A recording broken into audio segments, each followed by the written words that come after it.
Hello world, welcome back to my channel. My name's Paul. We're in Donnybrook. If you remember in the Bunbury, bit of luxury in Bunbury video, I told you there's a lot of little towns around Bunbury and that we'd show you them later. Well, this is one of them. We're maybe 30 k's out of Bunbury, but I'll get into that later. For now, let's roll the intro.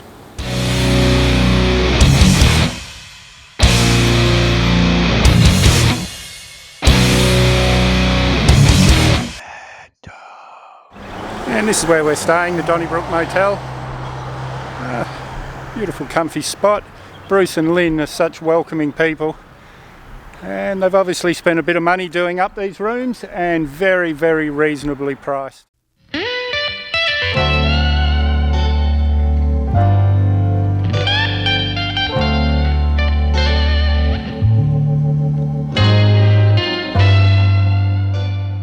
And look at this, guys.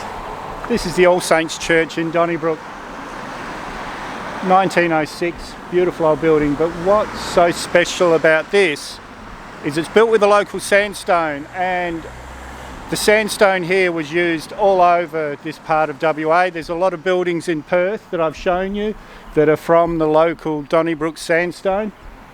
It's beautiful. This amazing old wooden building. This is the Brookhampton Hall. It was built in 1899 and it's just over there. You can see the little memorial. That's the Anzac Memorial for this area. Now this, apart from, look at it around us here, this is just absolutely gorgeous. But apart from it being so beautiful, this was got a lot of memories for me. There's a little town just out of Donnybrook which I did plan on showing in this video, but we've got so much to see. We had such an unbelievable response when I asked for suggestions on what to see here, that I may show Kirrup but when I do a bailing up video. But for now, Kirrup used to make a wine. It was very famous for a wine called Kirrup syrup. It was cheap. It got you drunk, and I think Penfolds or one of the big wineries bought it out in the early 80s. But before that, you know, we used to have a hippie bar in Fremantle. It used to play all sorts of different music back then called the Stone Crow. They used to serve it then. Used to get you really, really drunk. Well, every year they used to have a festival of Kirrup syrup basically that was called the Freakers Ball, and it used to be in this hall. And the farmer used to open up this paddock. So there'd be just tents covering this whole paddock everywhere you can see, and we'd all come in here. They'd have bands playing, and the early ones, because like this was late 70s, early 80s, and the early ones, everyone used to wear masks, and they'd take those masks off at midnight. So that's why it was called the Freakers Ball. But by the time, you know, my generation, mine and Mark's, we'd both been here a couple of times. By the time we got around, that had been a bit lost and it just became a big party, but it was still the Freakers Ball. Some memories here. And we'll make the code word for here, freak, F-R-E-A-K. Now she's moving slowly, quietly on through all that noise, the haze, baby. And look at this beautiful old train station. This was first built in 1893 and they've spent obviously quite a bit of time and money doing it up. Beautiful old train station. It's also the information centre, and there's a little museum in here that they're about to open up for me, and we'll make the code word for here the same as all the information centres. Look at this.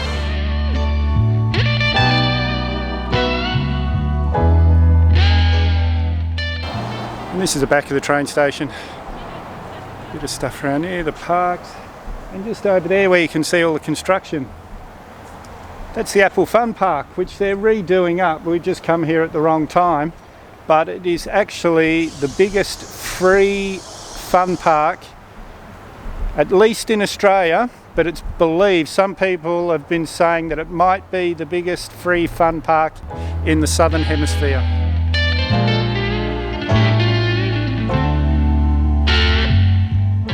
Everyone told us we had to come into the Nourish Nutrition studio, so Janet's in there getting herself a loaded tea. We'll let you know what it's like.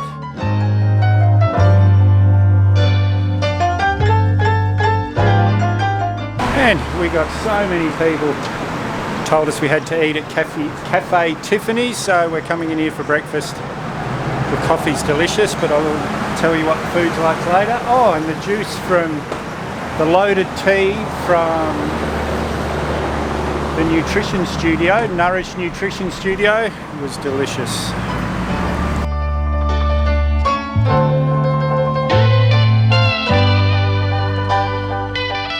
And breakfast was so yummy. We'll make the code word breakfast. And now we're at Ironstone Falls. Down it over there. This is about maybe 15 k's out of Donnybrook, and look at the bush around here, guys, compared with Brookhampton, and we're just the other side of the highway. Really, it changes so quickly.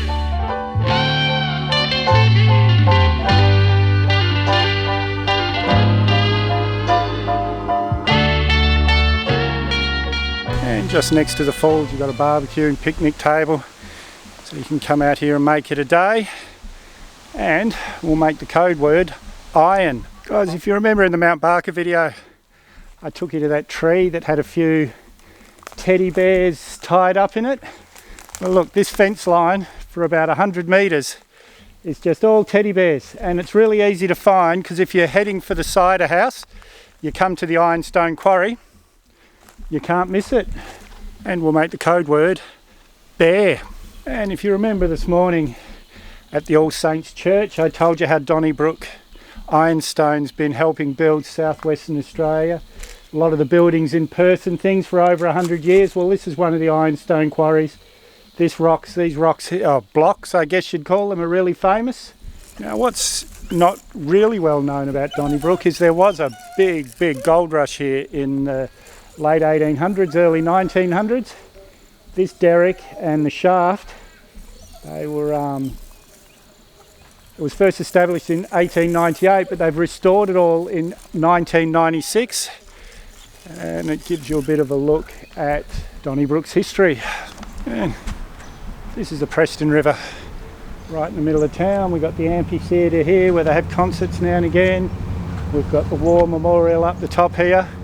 Now, there's a couple of walks you can do along here. There's an Indigenous walk that explains a lot of the significance of the area for the local Noongar people. Oh, look at this, absolutely beautiful. And guys, I want to apologise to the people of Donnybrook. When I asked for suggestions what to see here, I got this list, and there is absolutely no way that I'm going to be able to show everything, so please, nobody be insulted. I'm going to do my best to make your town look great. And for the people watching the video that want to come here, you could spend a week here, guys, have a nice relaxing week with things to do every day, or you could fill a long weekend with ease down here. What an amazing part of the world.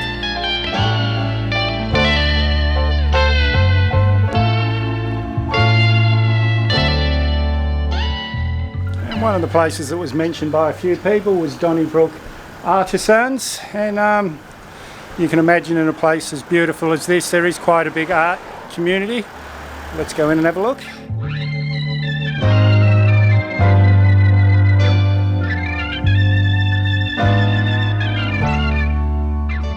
And look at this beautiful old building. We're in Mumbi Pub. This is the Mumbi Pub, built in 1907. This is a real traditional style here. On my granddad's farm, the main house, pretty much like this. Beautiful. And look around here, guys. Look at this. They do meals in here and everything. It's about 30 k's out of Donnybrook. 29 I can see on the sign there. Well worth coming out for a drive.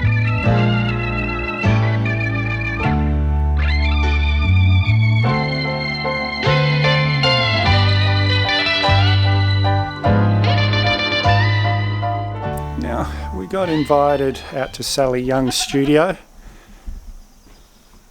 just up Brookside of Mumbi Pub.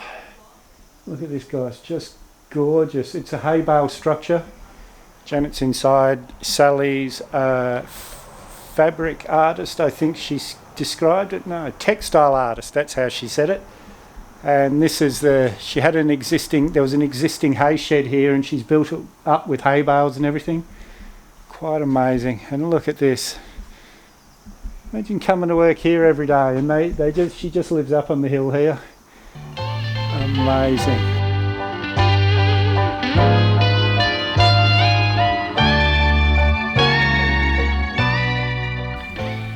Well guys, that really was worth the drive. Look at this country, absolutely beautiful. This is how you find Sally's property. Just turn left here. It's on just on buoyant upside, about 1.5 k's buoyant upside of Mumbi. Absolutely beautiful. We'll make the code word cloth, C-L-O-T-H. And as usual, I'll put links down below in the description to everywhere we've been today so you can find it. Just packing up, getting ready to leave Donnybrook. We're going to go the back way up to Bunbury through the Ferguson Valley tourist loop. Beautiful, goes up through the hills. Hopefully we'll find a bit of stuff to show you, and hopefully we'll get some decent weather to put the drone up, because it really is beautiful up there. But if not, we'll see you in the outro, and we'll make the code word Motel. And this is the transit park, middle of town. This one's not free, guys, because they've had a lot of trouble with backpackers and things, you know, and it only takes one to ruin it for everyone else, but it is still a lovely place to stay. The main road's just over there. You go in and check at the BP, they'll book you in, and there's plenty of sites here. There's a toilet block, barbecues over there. So yes, you check in at the BP service station. Now we're at the Preston Valley store. It's the turn off to the tourist drive, the Ferguson Valley tourist drive that we're taking. Now if we'd kept on going, that takes us to Mumbi up where we were yesterday, so you could do this in one trip even if you weren't doing the tourist drive. But I've just been told they've got what's called a Frog's Hollow, where people come and put their ceramic frogs all over the place.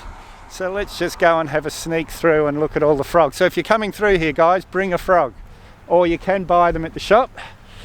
But this is the sign to the Frog's Hollow, straight across the road from the shop.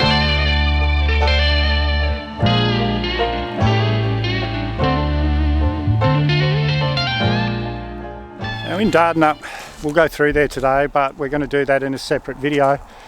There's a very famous one called Gnomesville, where people have been taking gnomes for years. There must be close on 1,000 there, but we'll show you that in another video. But yeah, they're trying to make Frog's Hollow the same as that, and it's up to a good start.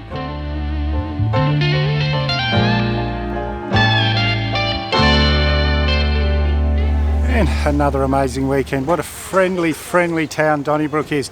Now we're at Gnomesville, and this is in between Donnybrook, or Frog's Hollow, where we had breakfast, and Dardanup.